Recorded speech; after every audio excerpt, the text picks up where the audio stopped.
Il faut imaginer que si vous rencontrez quelqu'un dans un contexte social et éventuellement affectif, de ne pas dire qu'on a un handicap visuel, puis laisser notre blonde se poser la question de c'est quoi le problème, c'est pas une très bonne idée. C'est sûr qu'au début de notre relation, il a fallu très rapidement, dès la première rencontre, établir le fait que j'avais un handicap visuel. C'est certain qu'une personne qui vit son handicap avec une grande dose d'apitoiement ne sera pas très attrayant comme partenaire de vie. Alors, je pense que la personne handicapée a un bout de chemin à faire dans sa propre intégration de son handicap avant de pouvoir contempler, avoir une relation affective de bonne qualité dans sa propre vie. Côté vie amoureuse, à l'adolescence, pour quelqu'un qui ne voit pas, bon, c'est pas évident parce qu'on a une différence. Moi, j'allais vers des filles qui étaient un petit peu plus matures. Donc, si j'avais 16 ans, j'allais vers une fille de 18, 19 ans. Ma conjointe, je l'ai rencontrée, ça fait des 15 ans qu'on est ensemble. Je l'ai rencontrée justement à l'Université Laval, dans un des cours qu'on avait en commun. Et ben, aujourd'hui, j'ai 2 enfants, Anne-Émilie et Rosalie, qui ont 9 ans et demi et 7 ans et demi. Je suis avec ma blonde depuis 10 ans. Elle a un enfant qui a il va avoir 20 ans au mois de septembre. Puis je considère comme si je suis son père, là, après une dizaine d'années comme ça. Je l'ai connu tout jeune, puis il habite avec nous autres depuis toujours. When I started losing my vision, I was married. J'étais encore mariée lorsque j'ai commencé à perdre la vue. My now ex-husband and we've been divorced. Mon ex-mari et moi sommes divorcés depuis 5 ans. Je suis une personne qui a besoin d'affection. J'aimerais vraiment partager ma vie avec quelqu'un d'autre, mis à part mes enfants.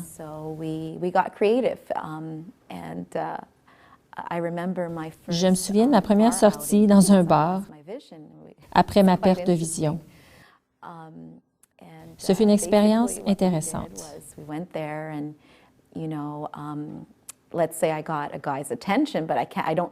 Si un gars me ziotait, mais que je m'en apercevais pas, mon ami me disait « Hey, il y a un gars qui te regarde et il vient vers toi. » Et s'il me parlait, je lui répondais, bien entendu. Je me laissais emporter par la conversation. Bien des fois, les gars qui me parlaient ne s'étaient pas aperçus que j'étais aveugle. Mais si la conversation devenait plus intime, ça pouvait devenir compliqué. Il y avait des fois où ils me prenaient les bras et me disaient « Partons ». Au début, je n'étais pas à l'aise d'utiliser ma canne parce que je sentais que ça me démarquait des autres. Alors, je faisais semblant d'être saoule. Les gens pensaient qu'ils me tenaient le bras et me guidaient parce que j'avais trop bu, et non parce que j'avais une déficience visuelle. Au fil du temps, je me suis raisonnée en me disant « Tu es aveugle et tu ne peux rien y faire.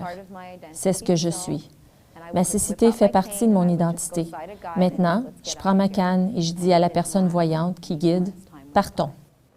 Mon conjoint est voyant et j'ai 2 enfants, dont un 17 et 15 ans. Quand tu ne vois pas du tout et que tu penses avoir des enfants, tu te poses beaucoup de questions. Je vais-tu être capable? Il va sûrement lui arriver plein d'affaires que je ne verrai pas. Ils vont faire rire d'eux autres. Il y a plein de questions que tu te poses. Mais un coup que tu les as, ces enfants-là, tu te rends compte que c'est juste une question de bon sens et de logique, là.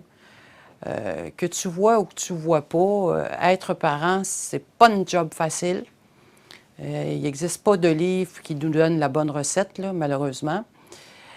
Mais au niveau de les élever, moi, je pense que c'est juste une question d'organisation. Premièrement, d'être bien organisé, ça aide.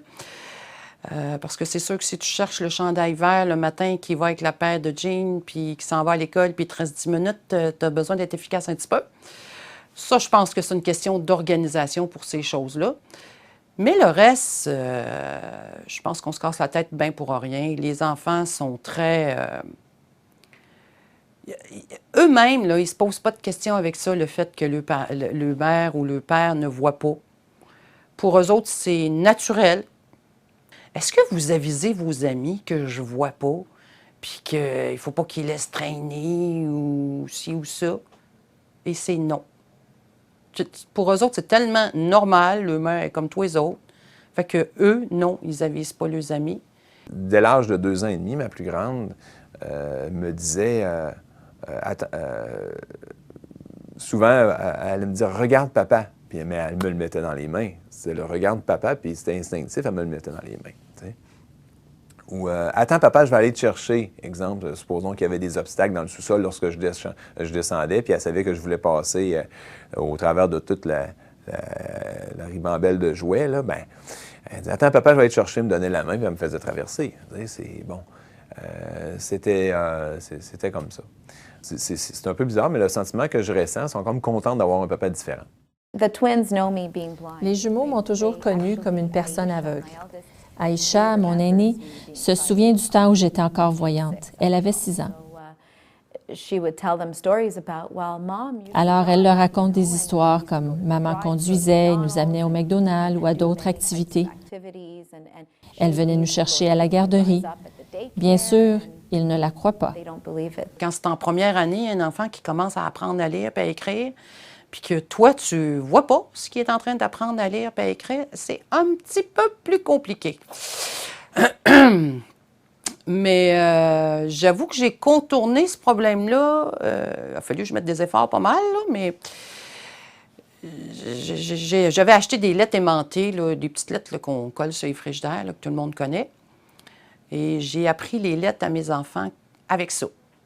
Et je me rappelle d'avoir eu des notes là, où le prof écrivait « Bon, cette semaine, il faut faire telle et telle chose », puis les enfants ne savaient pas lire. Alors, ce qu'il faisait, c'est qu'il me disait lettre par lettre. Et moi, je reliais les mots ensemble pour savoir ce que le prof avait demandé. Ce fut difficile au début d'avoir 2 jeunes de 2 ans. Disons que les enfants de 2 ans sont déjà pas faciles, que vous soyez voyant ou pas. 2 ans, c'est l'âge difficile. Cela a été une période éprouvante, tout autant pour moi que pour eux.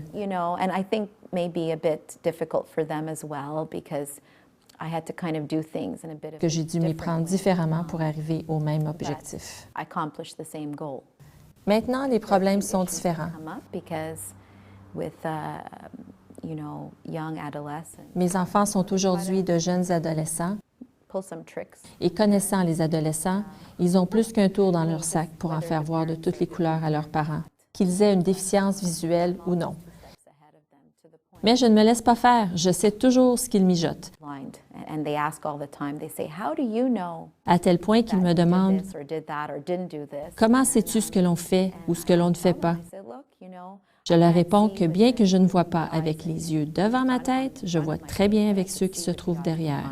Bien, les tâches quotidiennes comme telles, on a réglé un peu sur le ménage parce que moi, je me choquais à manquer des petites miettes. Elle est très minutieuse sur le ménage, fait qu'on choquait un petit peu parce qu'elle repassait en arrière. J'ai dit tant qu'à le faire à 2, t'es aussi bien d'en mettre juste une. Puis ça s'est réglé un petit peu comme ça. Il y a des petites choses qui étaient cocasses, là, comme des petits bibelots. Elle aimait beaucoup des petits bibelots transparents un peu partout, mais quand on a déménagé les premiers mois, ben j'en cassais un par un. Jusqu'à temps qu'elle se dise, ben j'en mettrai plus. Pour ce qui est de la répartition des tâches à la maison, bien, il n'y a pas vraiment de différence. En tout cas, la situation se passe de la sorte, c'est que moi, de l'extérieur, c'est moi qui m'en occupe, que ce soit de nettoyer la piscine, d'ouvrir ou fermer la piscine au printemps et à l'automne, de déneiger, de monter la structure du garage d'hiver. C'est toutes des choses que je vais faire.